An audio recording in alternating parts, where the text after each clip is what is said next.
Hello everyone, it's Seth, probably better known as Saffron Olive from MTGGoldfish.com, and we're back here today with another edition of Budget Magic, and I think we got a pretty sweet one. As you can see, we are playing Standard Bogles, which, if you're not familiar with the term Bogles, and that's probably not even the correct term, it's basically a deck that is looking to play hexproof creatures and then buff them up with enchantments in kind of this Voltron-y type deck where you make one huge unbeatable creature and ride that creature to victory.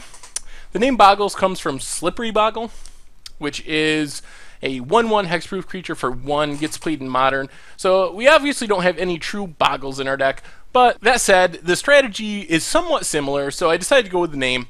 As you can see, 25 bucks in paper, 10 ticks online. Doesn't really get much cheaper than this. This is the absolute bottom of the barrel as far as deck prices, as cheap as it gets. So let's talk a bit about the deck. First off, we have our Bogles. These are our hexproof creatures. As you can see, they're a little expensive, 3 mana, 4 mana, and 6 mana, or maybe 5 mana sometimes. But let's break them down. Cloudform is one of the reasons that I wanted to build this deck. Cloudform is an enchantment, costs 1 and 2 blue. When it enters the battlefield, you manifest the top card of your library, so it's a 2/2, face down. You can flip it up for its mana cost if it's a creature, and that creature has flying and hexproof. So basically, it's a for 3 mana, you get a 2/2 flying hexproof creature. Really not that bad of a deal. And every once in a while, you get something sweet hiding underneath there that you can flip up and just totally blow your opponent out. So that's Boggle number 1, Cloudform. Boggle number 2, Conifer Strider. I bet you didn't expect to see this in Constructed. It is 3 and a green for a 5/1 elemental creature, and it has hexproof. So it's a 5/1 hexproof for 4 mana. A lot of power, not very much toughness, a little fragile, but it still has hexproof, so it can't be targeted, which is the main criteria for making it in this deck. Finally, the most powerful creature in our deck, although also the most expensive, Sagu Mauler. So a 6 mana 6/6 with trample and hexproof. You can morph it, so play it face down as a 2/2 creature for 3, and then you flip it up for 3, a green and a blue. So technically, it can be a 5-drop, really, but you have to let it sit on the battlefield for a turn or 2, and it's not hexproof when it's face down, so it's a little risky to play it face down. But that's our creature base. These are the creatures that we're looking to buff up. As you see, they're not the best creatures of all time, but they can't be targeted by our opponent's removal spell, which is what we're looking for. So what are we looking to put on these creatures? The other reason I wanted to build this deck is Helm of the Gods. So Helm of the Gods, 1 mana artifact equipment, only costs 1 to equip, so it is absolutely as cheap as it can be, basically. I mean, I guess it could be 0 mana, but it's super cheap, super efficiently costed. Equipped creature gets +1/+1 for each enchantment you control. So, we're playing these hexproof creatures, we're playing a bunch of enchantments we're about to talk about, and when we put Helm of Gods on our hexproof creatures, the idea is that it'll be giving our creatures +3/+3, or +5/+5, maybe even more than that. And when you have a creature that is a 6/6 flying hexproof creature, it's really hard to beat. So what enchantments are we using to pump up our Helm of the Gods and to put on our hexproof creatures? Well, first off, we got 4 copies of Stratus Walk. It is a 2 mana, 1 and a blue enchantment. It enchants a creature. When it enters the battlefield, you draw a card, and the enchanted creature has flying. So this one doesn't buff the power and toughness by itself, but it does make our Sagu Mauler or our Conifer Strider even harder to block because it gives them a form of evasion. Plus, it draws us a card, so it works really well with Helm of the Gods because we play Stratus Walk, draw another card, hopefully draw another enchantment, play another enchantment, and we get +2/+2 for Helm of the Gods instead of just playing 1 enchantment and being down the card. So being able to replace itself is pretty good. Next we have 4 Retreat to Kazandu. Retreat to Kazandu is a sweet one. It is 2 and a green, get an enchantment. It has landfall, so whenever a land enters the battlefield under our control, we get to choose one. We either gain 2 life, or we put a +1/+1 counter on target creature. So we can use this whenever a land enters the battlefield to buff up one of our hexproof guys, It's also an enchantment, so it gives a benefit to Helm of the Gods. It gives Helm of the Gods another +1/+1. And it's a good way to stabilize a little bit in the early game. We can play this, and until we get our hexproof creatures going, just use it as a way to gain life and keep us alive, because our hexproof creatures aren't that cheap. So this is a way to make sure that we are still alive when we're getting to our Sagu Maulers and our Conifer Striders. Finally, for Temur Rune Marks, pretty straightforward. 3-mana enchantment, 2 and a green. It enchants a creature, so it's an aura. Enchanted creature gets +2/+2, and as long as you control a blue or red permanent, it also has trample. So this is a way to make our creatures bigger, but also make them evasive. So as you can see, that's kind of a theme of this deck. While some of our creatures are evasive on their own, Stratus Walk and Temur Rune Mark make sure that our creatures are evasive, and Temur Rune Mark also grants a nice power and toughness boost. So those are our main enchantments that we're putting on our creatures. We also have some enchantments that we're putting on our opponent's creatures. Singing Bell Strike, 1 and a blue. It enchants a creature. When it enters the battlefield, it taps that creature. That creature doesn't untap during its controller's untap step, but it has pay 6 and you can untap this creature.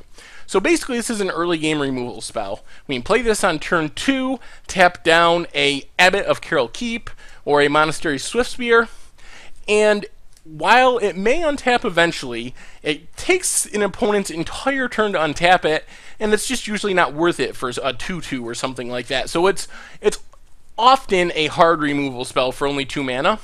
There's also a sweet trick. If somehow the game goes really late, you can use this as a very expensive form of vigilance. So say we got a Sagu Mauler that's really big and we want to attack, but we are worried that we're going to die on the backswing. We can put the Singing Bell Strike on our creature, attack with the Sagu Mauler, get in our damage, and then pay 6 to untap it and use it to block. So that's a very fringe scenario. It doesn't happen often, but it does happen on occasion. Claustrophobia.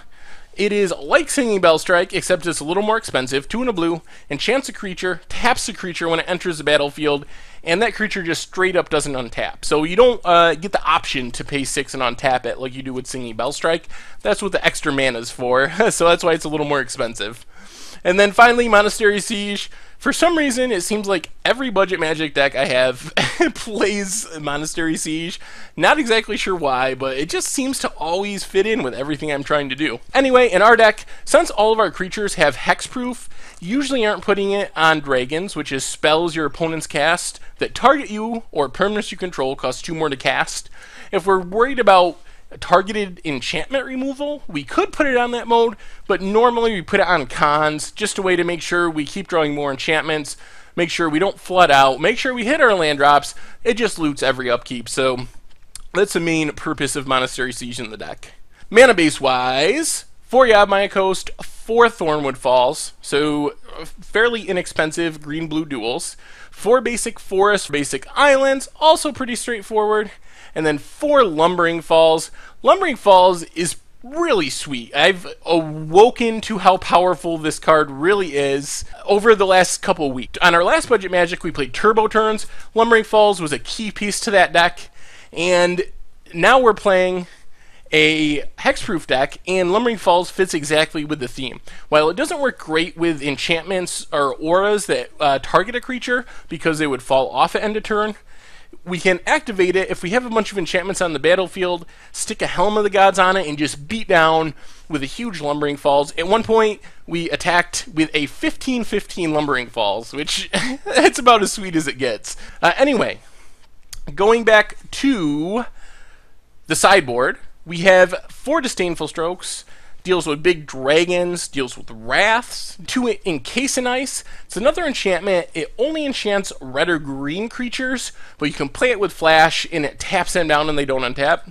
3 Feed the Clans, another really key addition. Like I said a few times, this deck is kind of slow, but we have some really powerful creatures that can't be targeted, so Feed the Clans is a great way to stabilize against an aggro deck. We can take some damage, get down our Conifer Strider or our Sagu Mauler, and then use Feed the Clan to gain back all that life we lost in the early game while we were getting things set up. 2 Naturalize, just a way to deal with an artifact or enchantment. And 4 Negates. So I actually had some pretty good success with this deck, which was surprising. When I put it together, I thought, oh, this might be one of those, like, you know, somewhat competitive budget magics, but it'll be pretty cool and it's really cheap. But as I was playing the matches, I just kept winning somehow with this deck, which still kind of befuddles me. I don't know why we just went 4-1 with this deck and kind of just trampled over everything in our path. I was totally not expecting it. I was thinking maybe we'd get like 50-50, maybe have like a slightly losing record, but for some reason it just kept winning. Like I was honestly shocked on this one that I didn't expect it to perform as well as it did, but it actually performed really well. And decks in Standard really aren't set up. For the most part, there are Crackling Dooms, there are very few Blighted Fens, so there are ways to deal with hexproof creatures, but there's not that many of them, so decks just really aren't set up to deal with what we're doing, and it makes it possible to steal wins even against really powerful decks. I have to say, I had a lot of fun playing this deck. It performed way better than I imagined. Like I said, I wasn't sure this was going to be super competitive, but it actually ended up winning a lot of matches, as you'll see in the videos. Like, I played through 5 matches, and I think we went 4-1 somehow, just absolutely crushed it. So I was pretty surprised. So you really can't go wrong for only 25 bucks or 10 ticks online. So anyway, make sure to check out the article on mtggoldfish.com. Also, that's where all my other articles are: decks, prices, the metagame, basically anything and everything you could want for Magic the Gathering. And if you enjoyed the videos, make sure to subscribe to the YouTube channel so you can stay up on all the latest and greatest. Anyway, thank you all for watching, and I will talk to you soon.